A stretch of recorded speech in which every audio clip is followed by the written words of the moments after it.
Humanity had not fallen. It had simply stepped back. That was how many older species explained Earth's position in the Galactic Council. Humans held a seat, yes, but it was placed near the outer curve of the chamber, far from the central tiers where power gathered. Their voting weight was light. Their voice was rarely requested. When they spoke, others listened only out of courtesy, not concern. The galaxy believed humans were finished with ambition. Lauren Hayes stood alone at Earth's assigned platform, hands relaxed at her sides, posture straight but unremarkable. She wore no armor, no glowing symbols of rank, no visible enhancements. Her dark jacket was plain.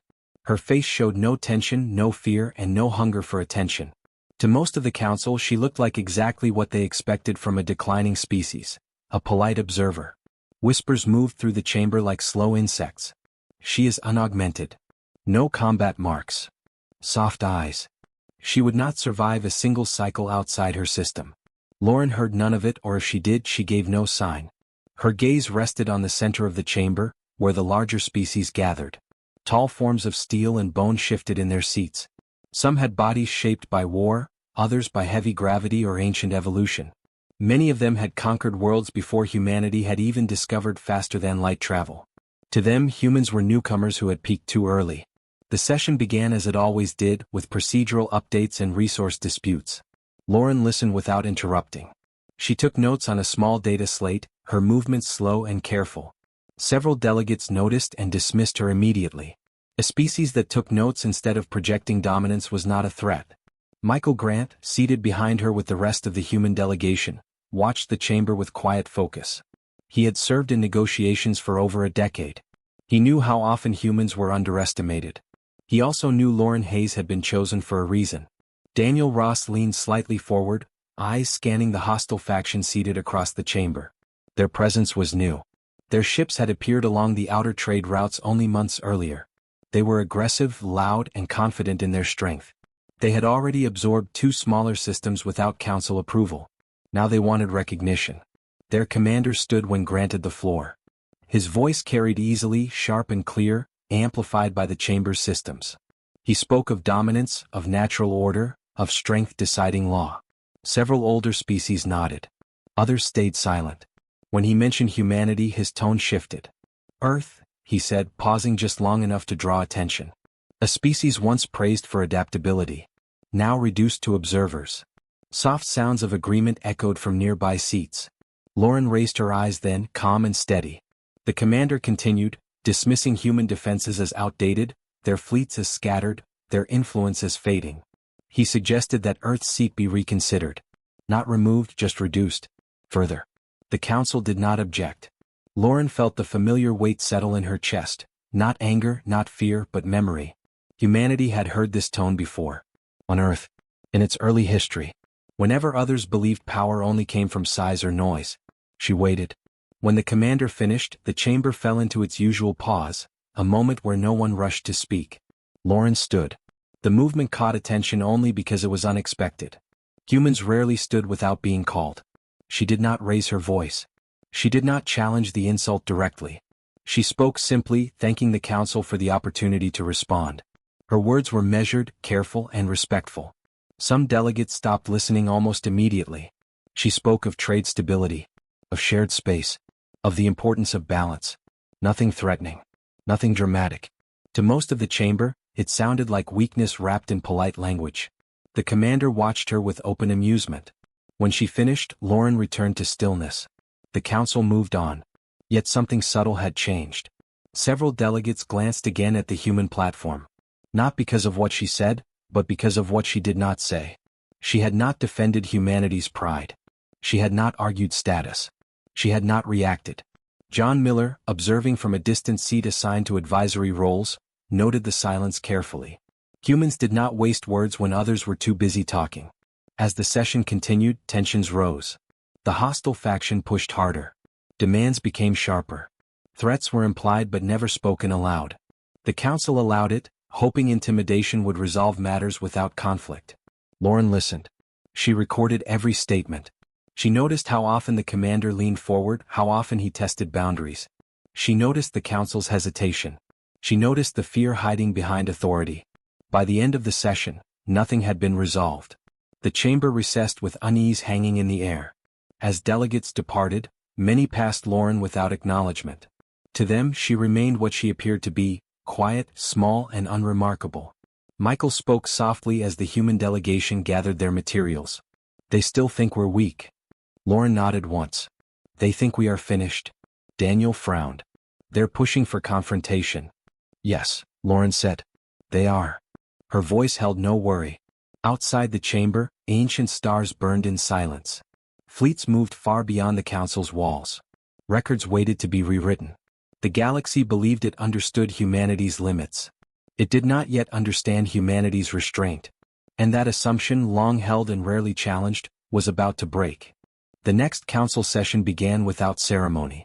The chamber filled faster than usual, tension thick in the air.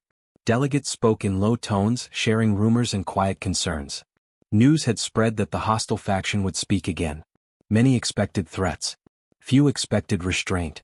Lauren Hayes stood at the human platform as before, calm and still. Her expression did not change as the alien commander rose once more. This time he did not wait for full permission to speak. The council allowed it anyway. His voice was louder now, sharper. He spoke of patience running out. Of weaker species hiding behind rules. Of humanity clinging to a place it had not earned. He laughed openly when he spoke Earth's name. This council shelters them, he said. A species without strength. Without resolve. They hide behind words. Eyes turned toward the human platform. Lauren did not move. The commander stepped forward, claws striking the floor. We offer mercy, he continued. Submit your outer systems. Accept guidance. Or be removed. The chamber stirred. Some delegates shifted uncomfortably. Others watched with interest. This was not how matters were supposed to be handled, but no one interrupted. Lauren raised her hand slightly. The council granted her the floor. She spoke slowly, clearly. She rejected the demand. Not with pride. Not with threat. Simply refusal. Earth would not submit. Earth would not be guided. The commander laughed again. Then prove your worth, he said. Or admit your weakness before all. He turned to the council. By ancient right, I invoke a formal challenge. The words carried weight. Even older species straightened. Ritual challenges were rare. Dangerous. They existed to settle dominance without full war. The council hesitated, but did not deny the request. Approval lights flickered on. Michael Grant felt his jaw tighten. Daniel Ross leaned forward, eyes locked on Lauren. They both knew the meaning of this. The challenge was designed for humiliation. The rules favored size, strength, and spectacle. The commander smiled, wide and confident. Let the human choose, he said. Champion or surrender. Silence pressed down. Lauren did not look at Michael or Daniel. She did not ask for counsel. She stepped forward. I will stand, she said. A ripple passed through the chamber. Some delegates reacted with surprise. Others with pity. A few with quiet amusement. The commander's smile widened. Unarmed? He asked. Lauren nodded. As you are. The council confirmed the conditions. No weapons. No outside interference. The chamber would adapt to neutral ground. As the space shifted, Lauren removed her jacket and placed it neatly on the platform. Her movements were careful, almost gentle. She took a slow breath. The commander entered the circle with heavy steps, towering over her. His armor reflected the chamber lights. His body bore marks of past victories. He raised his arms slightly, inviting fear. Lauren met his gaze. Michael noticed something then. The way she stood. Balanced. Grounded. Not tense. Not stiff. Prepared. The commander circled her, speaking loudly for all to hear. He mocked her size. Her lack of visible strength. He spoke of how easily she would fall. The council watched, some uncomfortable, some eager. Lauren remained silent. When the signal sounded, the commander lunged. The moment froze in many minds. What followed was not loud. Not wild. Not dramatic. It was fast. Lauren moved with precision. She stepped inside the commander's reach, where size became a weakness. Her actions were controlled, exact, practiced countless times in places far from the council's eyes. The challenge ended before most delegates understood it had begun. Silence struck the chamber. The commander did not rise. Lauren stepped back, breathing steady. She did not celebrate. She did not look around. She simply waited. The council systems confirmed the outcome. The ritual was complete. Shock rippled outward. Delegates stared. Records updated automatically. No one spoke. Michael exhaled slowly. Daniel felt a tight smile form. The commander's faction sat frozen, disbelief written across their forms. Lauren retrieved her jacket and returned to the human platform. She did not meet any eyes. The council recessed early. As delegates filed out, whispers returned, but they sounded different now. No longer mocking. No longer certain. Lauren stood as she always had. Calm. Quiet. Human. The galaxy had expected surrender. It had received something else entirely. The chamber felt smaller once the challenge began. The floor shifted beneath their feet, smoothing into a neutral surface. Lights adjusted to remove shadows. Every sound faded except breathing and the low hum of the council systems. Hundreds of eyes fixed on the center of the space. The alien commander stepped forward first. He moved with confidence, heavy and sure, as if the outcome had already been decided. His size alone commanded attention. Muscles flexed beneath armored skin. Old scars crossed his frame, proof of battles survived and enemies broken. He believed the council was about to witness another easy victory. Lauren Hayes stood opposite him. She looked smaller now without the platform beneath her. No armor. No weapons. Just steady feet and calm eyes. Her hands rested loosely at her sides. Her breathing was slow, even. To many watching, the difference between them felt unfair. The commander tilted his head, studying her. He smiled, showing sharp teeth. He expected fear. He expected tension. He saw none. The signal tone echoed softly. The commander did not rush. He wanted the moment to last. He wanted the council to see the human hesitate. Lauren did not hesitate. When he advanced, it was with power and speed meant to overwhelm. His strike was wide and strong, designed to end the challenge quickly. Lauren moved. Not back. Not away. She stepped forward. The decision surprised more than just the commander. Several delegates leaned forward without realizing it. Michael Grant felt his hands tighten together. Daniel Ross held his breath. Lauren's movement was clean and controlled. No wasted motion.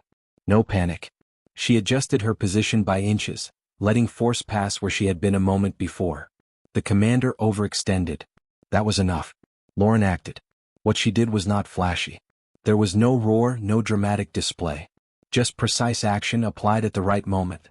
Years of discipline shaped every motion. Training refined in silence. Knowledge passed down, improved, tested, and sharpened. The exchange lasted only seconds. When it ended, the commander staggered. Then he fell. The sound echoed through the chamber, heavy, final. Lauren stepped back immediately, creating distance. Her posture relaxed, not in pride, but in completion. She checked her breathing. It remained steady. No one spoke. Council sensors activated on their own, confirming the result. The challenge parameters registered a clear outcome. The systems did not argue. They simply recorded the truth. The alien commander did not rise. Some delegates stared openly. Others looked away unsettled. A few reviewed the data repeatedly as if numbers might change if checked again. Silence pressed down, thick and absolute. Lauren stood where she was, eyes forward, waiting. She did not look at the fallen commander. She did not look to the human delegation. She did not seek approval. She waited because that was the rule. The council lights shifted to neutral white. The challenge was over. Michael released a breath he had not realized he was holding. Daniel slowly sat back, his mind racing. He had known Lauren was capable, but seeing it was different. Seeing the galaxy forced to accept it was something else entirely. Across the chamber, members of the hostile faction sat rigid and still. Their confidence had drained away, replaced by shock and something closer to fear. They had expected a display of weakness. They had received control. Lauren bent down, picked up her jacket and slipped it back on. The movement was simple. Ordinary. That, somehow, made it worse for those watching. She returned to the human platform without a word. The council took several seconds before anyone moved. No one rushed to speak. No one laughed. No one challenged the result. At last, a senior delegate cleared their throat and formally acknowledged the outcome. The words sounded distant, careful. Lauren inclined her head once. Nothing more was required. As the chamber slowly returned to motion, whispers began again, but they were different now. No mockery. No certainty. Only questions. Who were humans really? How much had they chosen not to show? Lauren stood quietly, eyes forward, as if nothing had happened. As if this had always been the expected result. For humanity, it was not a moment of rage or revenge. It was a correction. and the galaxy would not forget it. The silence did not break all at once. It cracked slowly. Across the chamber, delegates shifted in their seats, unsure how to respond. Some stared at the center where the challenge had ended. Others looked at the human platform as if seeing it for the first time. The council, ancient and confident, felt suddenly unsure of its own judgment. John Miller watched from his advisory seat near the upper tier. He had served the council for many cycles, long enough to recognize moments that changed history. This was one of them. He saw it in the way older species avoided each other's eyes, in the way systems paused before resuming routine functions. Beside him, Jessica Ward accessed the live council records. Her fingers moved quickly, but even she hesitated when she saw the updates begin without formal command. The system itself was reacting. Status classifications shifted.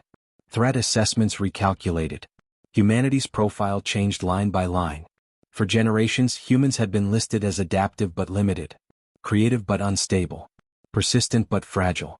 The words had never been meant as insults, just conclusions drawn from distance and assumption. Those conclusions were now being erased. Jessica leaned closer to the display, reading silently. The new language was careful, precise. Not emotional. Controlled. Restrained. High potential response under provocation. John allowed himself a slow breath. They finally see it, he said quietly. Jessica nodded. Or they're starting to. Across the chamber, senior delegates gathered in small clusters. Conversations overlapped. Questions were asked that had never been asked before. How long have they trained like this? Why didn't they show it earlier? What else have they chosen not to use? The answers unsettled them. Lauren Hayes remained at the human platform, posture unchanged. She did not follow the whispers. She did not watch the records update. Her attention stayed forward, patient as ever. Michael Grant stood behind her, aware of the shift in the room. He noticed how often delegates glanced their way now. Not with dismissal, but with caution. With curiosity. Daniel Ross crossed his arms slowly. They're scared, he murmured. Michael nodded. No. They're learning. The council chair finally rose, movement slower than before. When they spoke, their voice carried less authority than usual. Not weaker, just careful. They acknowledged the challenge's outcome. They confirmed the legitimacy of the result. They reminded all present that ritual outcomes carried legal and political weight. No one argued. When the hostile faction was addressed, the tone changed. Their demands were no longer echoed. Their earlier confidence was gone. They listened now, silent and rigid, absorbing a reality they had not prepared for. Lauren was not addressed directly. That too was new. Instead, humanity as a whole was referenced. Earth's history. Its restraint. Its long record of avoiding escalation.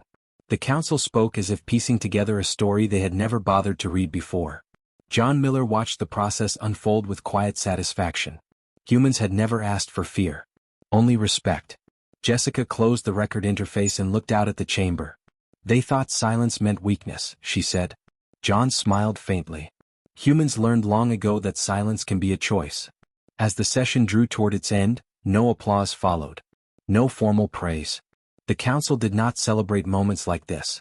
But when delegates departed, the distance they kept from the human platform was noticeable. Not out of disdain. Out of caution. Lauren gathered her jacket and slate.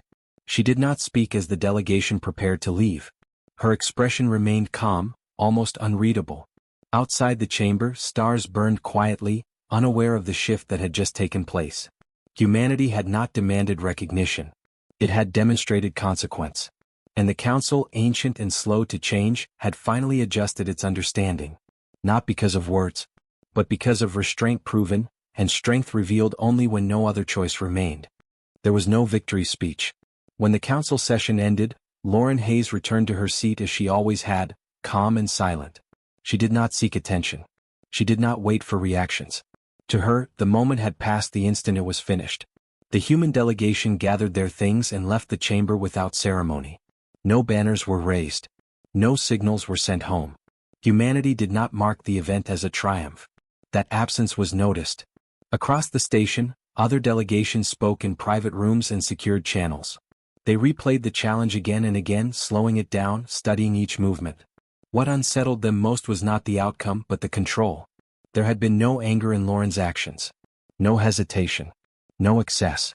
She had acted only as much as required. That detail spread faster than any official report. John Miller reviewed the council minutes later that cycle. The language had changed even further. Human policy statements were now flagged for priority review. Conflict probability models adjusted when Earth was involved. Risk assessments added new notes. Not aggressive. Not hostile. Decisive if forced. Jessica Ward shared the updates with the rest of the delegation. No one smiled. No one spoke much. They had expected resistance. They had expected debate. They had not expected quiet acceptance. Messages began arriving from other systems within hours. Requests for dialogue. Offers of trade review. Invitations to mediation panels where humans had never been included before. The tone was careful. Respectful. Lauren read the summaries without expression. She approved responses that were calm and direct. No threats. No reminders of what had happened. The galaxy already remembered. Michael Grant noticed the change during the next negotiation cycle. Delegates listened when humans spoke. They asked questions. They waited for responses instead of interrupting. Some even deferred. Daniel Ross leaned back after one such session and let out a slow breath. "We didn't change," he said quietly. "They did."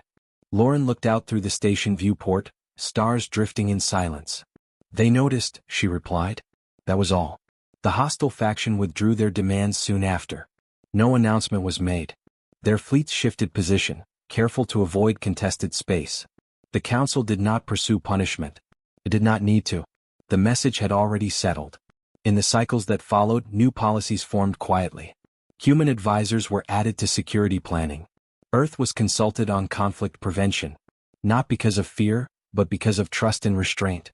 The council learned something simple and difficult at the same time. Humans did not show strength to be seen. They showed it only when silence failed. Lauren continued her work. She attended sessions. She listened. She spoke when necessary. Most days passed without incident. Yet the chamber never felt the same. When she stood, the room paid attention. When she remained silent, the room waited. And when humanity spoke as one, the galaxy listened. Not because it was forced to, but because it had learned the cost of ignoring them. No monument marked the moment. No history archive named it a turning point. But from that day forward, Earth was no longer treated as weak. It was treated as human.